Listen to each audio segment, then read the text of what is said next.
Gilbert, I'm just going to give a short introduction and then Dino will take over because he knows you even better. You are a successful jack of all trades real estate investor. You are by training an engineer, which you still practice, and you are also a coach at Imo Facile. Absolutely. Is that a fair start? That's a very fair start. It's a good way to start, definitely. All right, super. A short way to start. Very short way to start.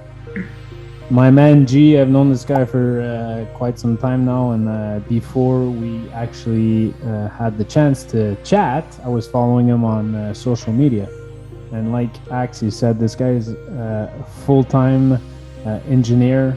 He's a real estate agent, a father, a husband. He's a coach at Imo Facile, which is a big school in Quebec, and great successful guy in real estate. And he does everything: Airbnb, renovations, flips, whatever. So G, my man, the dance floor is yours, but please share with us all your tricks and your knowledge and the way you do things. You're very inspiring. Let's go.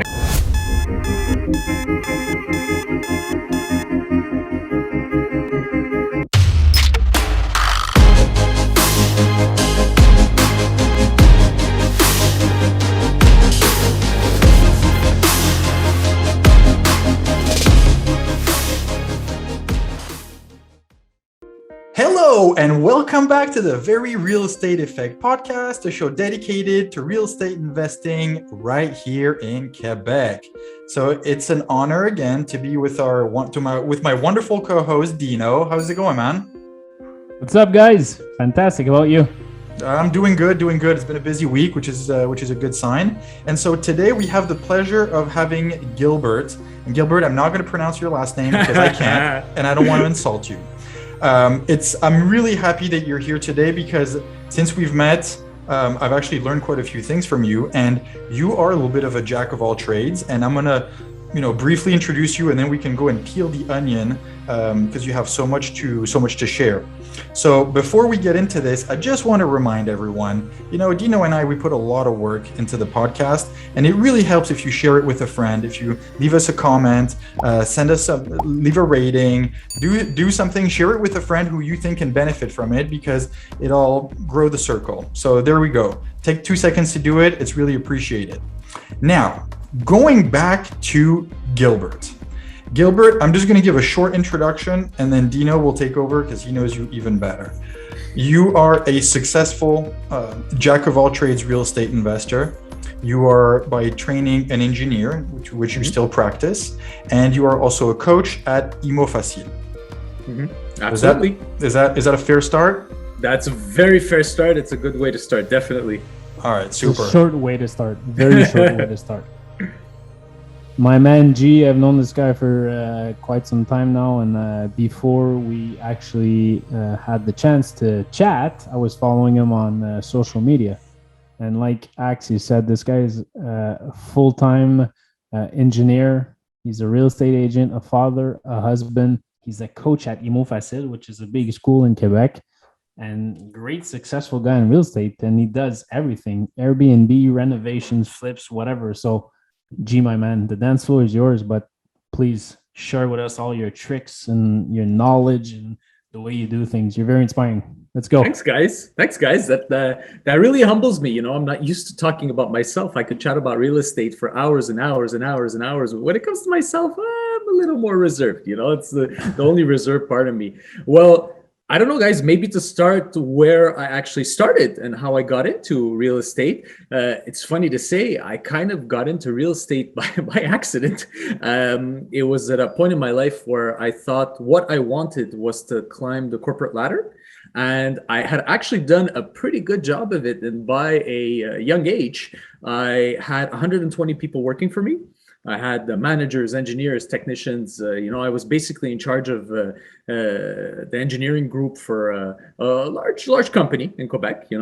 And one thing that I realized, I hated what I did. I could not stand it. I mean, I would go into work and say, I did all this schooling and this is what I'm going to do.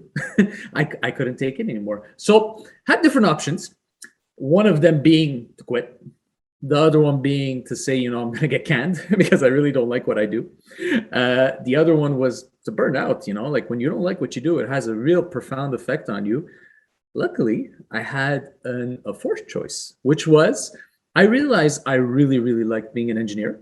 And the technical part I did enjoy. So I actually went back to practicing as an engineer and then took my first job, my first jump into entrepreneurship.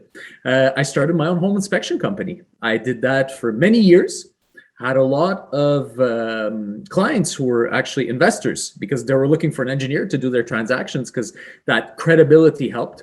And I mean, I basically am self-taught. I learned everything. Actually, a lot of what I learned comes from, funny enough, very few people know this, but from Bob Vila, watching him on TV when I was a kid, to see that and this old house, which anybody who loves construction like I do, I mean, it drives my wife nuts. When I turn it on, she's like, "Oh God, this is so boring." I'm like, "No, I love this. Look at that. That's a 2x4. That's a beam that he's putting in." So I did that for years. A buddy of mine handed me a book that changed my life. And I've even on your podcast, Axel, I come up many times. It's Rich Dad, Poor Dad. That book changed my life. Okay. Until today, I have it in book format and I have it in audiobook on my Audible because, as Dino knows, I tend to drive quite a bit. So I listen to it at least once a year. And it's not because it's a how-to. It's that philosophy, that mindset. It's a reminder. I love it. Yeah. I love it. So once I went through that, I bought my first jump was into rental units. So conventional 12-month rentals, apartment buildings. I bought 2 buildings, managed them myself, nearly went bananas. Great learning experience, at that point, dealing with tenants, the régie, and it was in Hochelaga before people were in Hochelaga. So how big were the buildings? 1 7-unit and 1 duplex that I had. So afterwards, after that first jump, my buddy told me, go learn something, go get some training on this. And he talked to me about Imo Facile. And that was, I had done some classes here and there, and that's really something that, accelerated things for me because it gave me that confidence. So afterwards, then I really started to jump into things, which was, I started flipping. I got my general contractor's license. I did some private lending. I've done partnerships. I've wholesaled. I've sold offers that basically now when I think about it today, years later, I'm like, man, I should have kept those instead of doing that. But today I have cottages that are up and running with partners on Airbnb, and I'm building my 6th one actually. So it's a very, very fun way, and I honestly love it. I never get sick of it talking about it to the point where sometimes I wonder people are going to get sick of me talking about it. That's how much I like it. Well, you're in a very safe circle here. We all love it a lot, and hence we wanted to talk about it some more. So you say you started with these 2 buildings in Hochelaga Maisonneuve. Now you're doing like 6 and 7 chalets. I'm sure a lot of stuff has happened in between. Like, can we go and unpack some of those steps? Absolutely. I mean, I've had good projects. I've had bad projects. I've had some projects that were just disasters. Honestly, great learning experiences. But I don't know. We can maybe chat about some of the experiences of all the projects. My specialty is dumps. So I want dumps. The worst, what people are running away from, this is what I want to purchase. Yeah. Can we define dump? Because we don't all have the same definition. Okay, so for example, I've flipped a property that the foundation had shifted so bad, I was able to fit the palm of my hand. I was able to fit it up until here into the crack. And that's where it's being creative, when you're going to look at things, because a lot of times people were running from this building because they were saying, oh, you need to replace the foundations. Okay, huge ticket item, right? Luckily, having that background, that expertise in construction and in buildings, well, I saw the opportunity there. I was very creative. It was a bank repo. So there's not even any emotions. I mean, I don't cry when the bank is going to lose money. Definitely not. So by basically fine-tuning what the repairs were being done, I cut those repair costs in half. And this is already right there.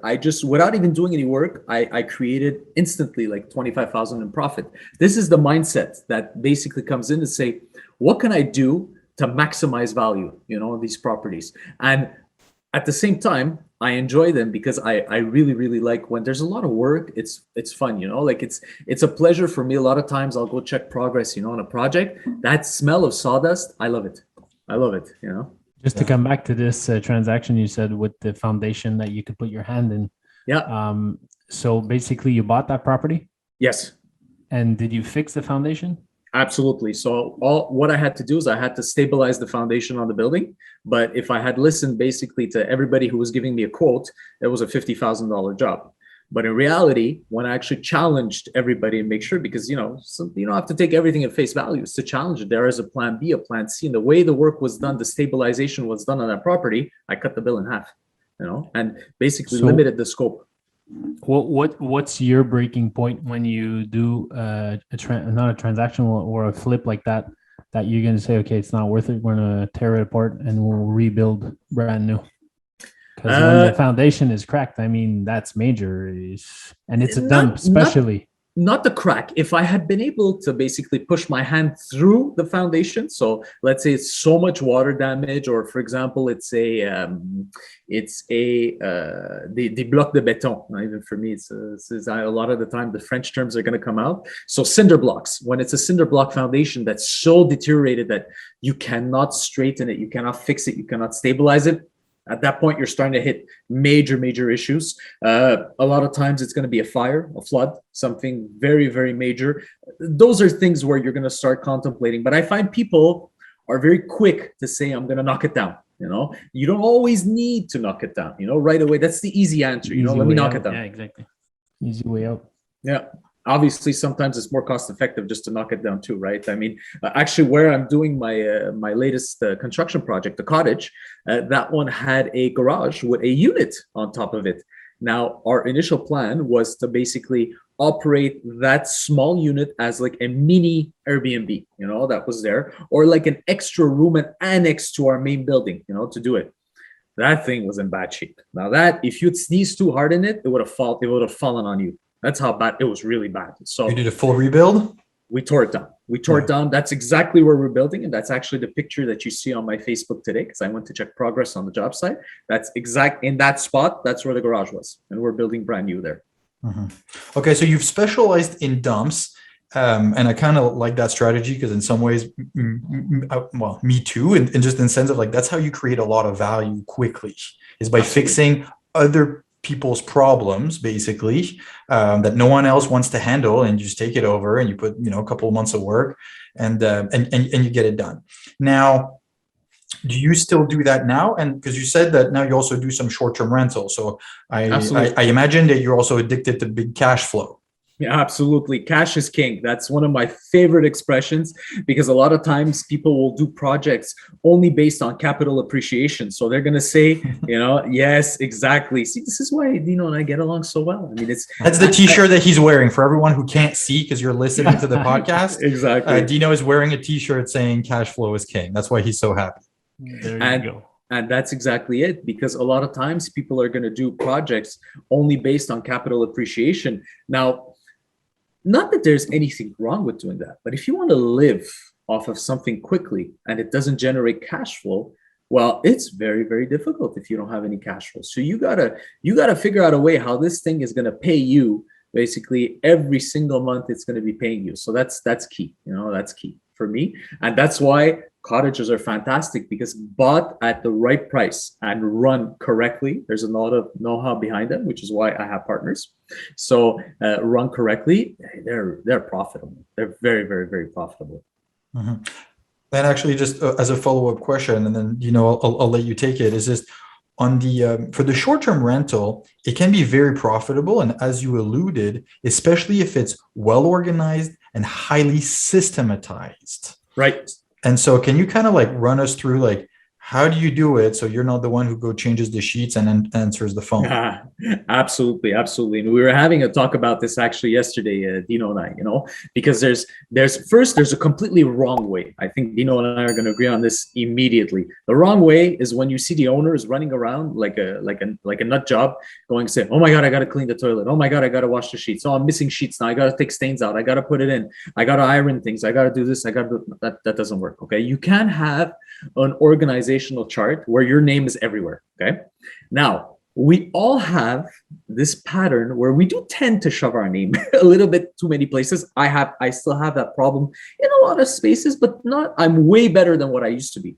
Now, one way to make sure that you're doing things right is first to have people you can rely on, okay? The right cleaning crew that knows, that is connected directly to your calendar, to your rental calendar, which means you're not there manually calling them saying, hey, can you come and clean? Hey, can you come and do this for me? No, it's all planned in advance. They come in and there's a process that they follow. So they're going to come in immediately. The first step is they're going to take photos of everything. Okay. And these photos get sent back to the owner. You don't have to look at them. This is just as reference, just in case there's a claim, there's something that was broken, damaged, burnt.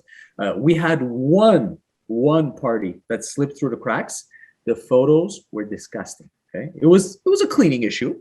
But those photos were key because I had those photos and I had previous photos. I was able to file a claim with Airbnb and get basically money coming back to me because that issue was well documented. So that's the key. They handle all that. If you have any issues with a service call or whatnot, and you have two options. You could either have a property manager in place that is going to take care of that, or you make sure to think ahead. And for example, one of my largest cottages, I changed the septic system on it just over the last 2 weeks. My choice of system was based on the fact that most probably somebody is going to try and flush their child down the toilet. Okay. So whatever it is going to pass through the system. It is not going to clog, cause backups, problems. I don't want that extra 5,000 you spend will save you so many headaches. You know, you could go on and on and on for examples like this, having maintenance plans in place, which is, it's not rocket science. I'm not sweeping my own chimneys. You know what I mean? I'm not clearing my own snow. Contracts in place. I know who to call. Things are organized. Things get done automatically. They're set in advance and things run smoothly. Even just answering questions on Airbnb. A lot of people are going to spend all day on this, okay? And answering every single question on their phone, one by one. Yes, but a lot of times it's the same answers that you're giving. So once a booking is in place, an automated message needs to go out and say, thank you for booking. Here's some info. This, we will get back to you. Closer to the booking, here are the instructions. Here's how you check in. Here's how you do this, do that. And every good operator automates more and more the process, which is why I'm in the process even of changing the locks on the doors of certain properties, because those will even be coded directly and completely hands off, you know, with a marketing campaign behind them, things done intelligently. Investing in the back end of your business is super important. I totally agree. You shouldn't be working in your business. You should be working on your business. Exactly. That being said, we're talking about cash flow just before, which is music to my ears. You have to have the cash flow if you want to get paid, like you were saying. But I think it also needs to be aligned with the type of investor you are. Because some people are going to be building wealth, and they're going to want multifamily units, and you don't really have cash flow. You do have cash flow. It's very low compared to other types of investment like Airbnb. Absolutely. And when you started, you said you had multifamily units, and yes. I think you sold everything, and now you're doing flip and Airbnb. So did you change your type of investment, or what happened? Why did you have that mind shift? So the reason why was basically it was all oriented around cash flow. Cash flow is extremely important to me.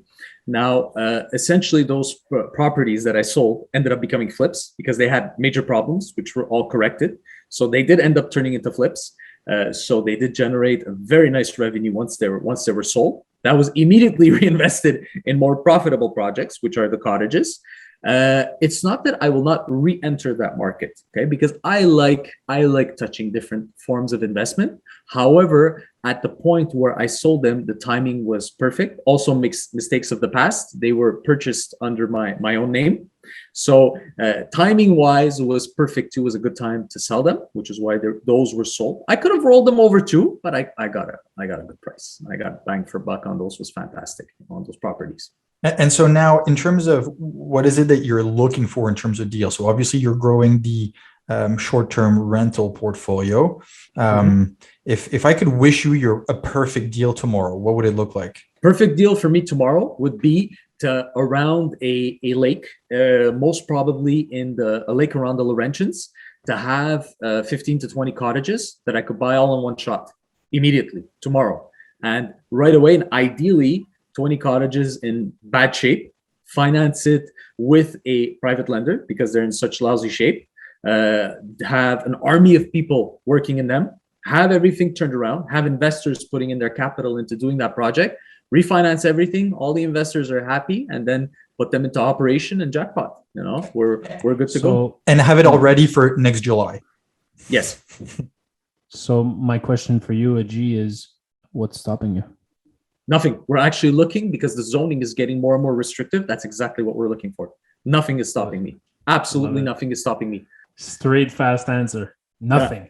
Nothing. I love nothing. The mindset. There's that project was because we're looking, which is why, I mean, over the last couple of weeks, we've been chatting. Oh yeah, I want to see this project. Each time it blocked, it's because of the zoning that was too restrictive, or the zoning seemed permissive, but in reality, when you actually do your homework in your due diligence, there are hidden things that you did not know about in terms of restrictions and whatnot versus rental. So those become deal killers, because all my projects are legal, whether I'm flipping, whether I'm even an apartment building. I mean, I don't do illegal. I've never done illegal evictions. In a flip, I've never done illegal flipping. Everything is done with licensed people on the job site. It's tough with the numbers, sometimes the numbers don't line up when you do things right, but that's okay. All my cottages are legal. They all have their permit. You know what it does? It makes me sleep well at night. And that to me is priceless. Reputation. Exactly. And I can't have my business shut down tomorrow because everything is legal. Whereas other people will say, hey man, I don't care. I'm doing it in Montreal. I have 20 units that are running. No problem. They said, yeah. Do you have a permit? Nope. Okay, listen, it could be insane cash flow, like Grand Prix weekend, 20 units running. That's money flowing in, that's there. However, it could be shut down at any time. So there's risk associated with that. So what's next for Gilbert? What's next for me is I'm actually, you alluded to that, Dino, I'm actually doing my realtor's license as well, mainly because it seemed to me like the next logical step. I love real estate so much. To have access basically first to the knowledge base that you get in a realtor's training course, because there's actually a lot of interesting things. I had transactions that tanked in the past because of certain things that, oh yeah, I didn't know it worked like that. Funny enough, it shows up in the realtor's course. I'm like, wow, I should have taken this before. I would have actually, that deal wouldn't have tanked if I had actually known that before. So I'm actually doing my realtor's license. So I'm actually on the sabbatical right now, and I am doing that. That occupies a big chunk of my time. So it's a big time commitment, but well worth it. And actively looking, for cottages and also for properties to flip as well. So I'm always open to interesting opportunity. If anybody has an offer accepted on something that they say, man, this thing's too much of a dump for me to handle, hey, just call me up. I'm easy to find on Facebook. There's not 32 people with my last name. So given the experience that you have and that you've built over the years, and seeing the different deals that you've made, could you kind of like summarize, because we have a lot of listeners that have maybe done a deal or two, or they're looking to start or in the process of scaling. And so what would be like 2 or 3 pieces of advice that you would give them? For example, things that you choose to live by and that have made a significant difference in your evolution in real estate. Okay. One of my golden rules is that I will, for example, first, I don't do work on my own job sites. Okay. A lot of people will go and do it. Let me do it all myself. Do it. This I don't do. It's very time consuming. I am very, very picky. So when it comes to, let's say, lining up a molding in the corner of a window, I'm gonna be there for about a good 6-7 hours lining that thing up perfectly. It'll never get done. Okay. So that's first golden rule. Get people you can trust and rely on them to do the work for you. One thing that I always have a hand in and make sure that it's done properly is due diligence. So, for example, somebody tells me, hey, no problem, I'm telling you, you can rent short-term. No, I will double check, make sure I have something that confirms it, to have that into my due diligence, to make sure that I don't skip steps. And sometimes, you know what happens? Some opportunities will, in this current market, will slip out of my hands because I'm doing my homework and other people may not be doing. That's okay. That's one of my golden rules. And especially when you're starting, I'm gonna go visit a property. I may decide to make an offer without having an inspector come in, but this is me. I mean, my background in buildings, I'm an engineer. I was an inspector. I'm a general contractor. I've seen a lot, but a lot of beginners skipping this step is a huge risk. They should never do. Yeah. Never do this. You said at the beginning you're very picky and doing a job is going to take you 6 hours, but being that type of person, if you hire someone and trust them, are you going to be micromanaging in the back? No, absolutely not. So I'll give you a concrete example. Okay. So if I'm flipping, let's say, a property, major work, a lot of times it's going to happen that you're going to have people working on the job site that let's take the same example of the molding. Now, they're going to put a molding around the window. They did 3 corners of the window. They're going to go around and they put that vinyl caulking inside, right before they paint to seal it nice. They forgot one. I'm not going to tell them, hey, come and check this one. I come and do my site visit, but I know that's not critical at this step. So I know that little detail needs to be done. So a lot of times what I'll do is I'll make sure that that goes into my checklist, that basically end of project, these little things need to get taken care of. So if I'm going to be behind into, hey, you didn't do this right, hey, you didn't do that right. If it's something major, I'll stop it right away, if something is really done incorrectly. But for the rest, in my mindset too, I know that if I'm doing it, it's going to be very, very, very picky. But when somebody's doing the work for you, I understand as well too that what I'm aiming for is to catch that average buyer that's going to come in, let's say in the flip, and say, you know what, this is not going to bother 99.9% of the people. But if I can catch and do these little things, my guys know they do it right. And I tend to pick picky people too, like me. That works. So c'est pas des butchers, as we'd say in French. They don't come and do things half-assed. That's the key. That's a good one. Yeah. And I'd say another piece of advice, if I could give people, is go get some knowledge. Like all of us, I spend a lot of time listening. Atimo facile and ask for Gilbert. hey, why not? The worst part is people think, like, hey, that's your job. That's not my job. I do for fun. I love helping out people. I love teaching. But get some knowledge. Seriously, that's one of the best things I ever did, was to actually pay to get some knowledge, some training, and not only that, to get a network, to have access to people who are smarter than you.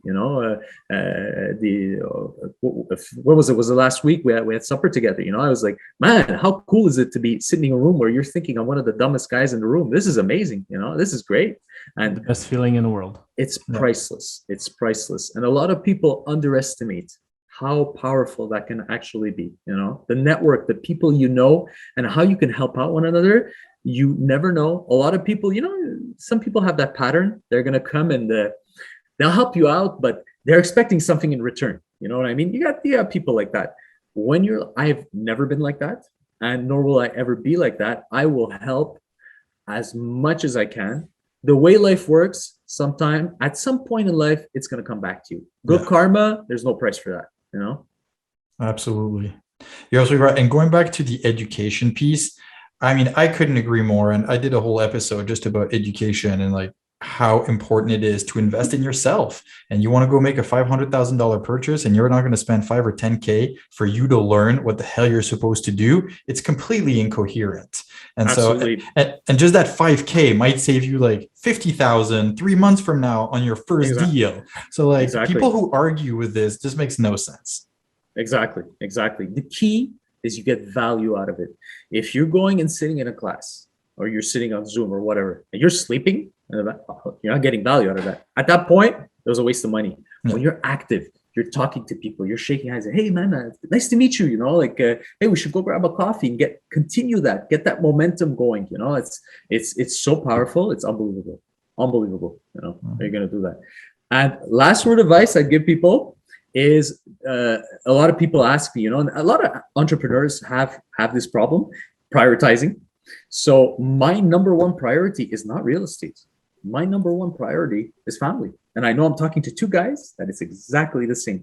And people think, it's not because you're an entrepreneur that, you can't have time for your friend. The first thing I slot in my calendar is family activities. Everything that goes into my calendar, That's there. Once that's there, it doesn't move. The only rare exception, you know, where sometimes you have to juggle, I mean, but it is the extreme exception, you know. So that's key. Prioritizing my wife, prioritizing my 2 boys. Nothing comes before that for me. Yeah, that's nice.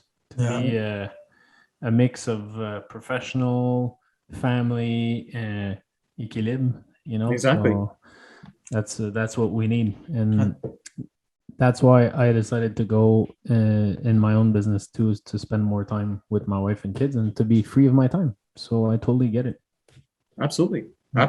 And that's, you know what, that's the tough part too, when people have the career in the corporate world and everything. Hey, if it suits you, that's great, you know, but for me, sitting every night and doing emails, that's not what interested me. No way. Same thing. I think all 3 of us have come out of that mold where after a while I was like, I don't want to do this. I don't want to spend the rest of my life like that. And I remember seeing it sitting at my desk and thinking, and I didn't even have kids. I was like, I don't want to live like that, where I have to leave I have to ask if I can leave at 4:00 to take my kids to the doctor. I was like, I will never be that guy. Exactly. And you know what? I was texting Axel at night and he wasn't even answering, and I loved it. That means his phone is done. You texted me at 10:30 at night. I saw them and I was like, I can wait for tomorrow. No way, man. See, For sure, I'm very happy. he didn't text me because he knew I was probably sleeping at that time. I'm a morning person, so but you want to catch me, you catch me at 5 a.m. But Dino, I will remind you though that whatever you did text me at 10:30 at night, but 9 a.m. the next day it was done. I totally agree. No, the point is that your phone was far and you didn't answer it, and that's why we're doing what we're doing. It can wait till tomorrow. There's no emergency. If there's an emergency, call me, or if it's very bad, call 911. That's what I was gonna say. Call the police, not me. Yeah. Exactly. All right, guys, we got to wrap it up here. Gilbert, last question. Where can people find out more about you? Best place to find me is Facebook or LinkedIn. Dino has had a profound influence on me. Honestly, he's influenced me in such positive ways. It's unbelievable. And one of the main things that I'm actually looking at doing is doing a lot of rebranding, you know, consolidating things that were a little bit too spread out, like professional Facebook page, refocusing that around really the flipping business, with my partner working on the cottage business, you know, really focusing on the right things. And it's good because when you have a sounding board like that in your life, that's amazing, because somebody will tell you, because he cares, they'll tell you, hey man, what the hell are you doing? That's gold. So for me, you want to find me, best place, Facebook. There's not 46 people with my name, or LinkedIn. That's just two places you're very, very easily find me. I'm always happy to chat with anybody. Sounds good, man. And Dino can attest to that. Yeah, I agree. Thanks a lot, G. It was great having you as a guest today and very inspiring. Hopefully our listeners are going to be happy what they heard today and they'll reach out. Thanks, guys. Truly an honor. Appreciate it. Hey, as always, man, pleasure to speak today. And for everyone listening, I hope you enjoyed it. We will have some more episodes coming up, the week after week after week after week. We're always going to be here. So keep listening in and share it with somebody that could use it. Thank you very much, and talk to you next week. Bye-bye.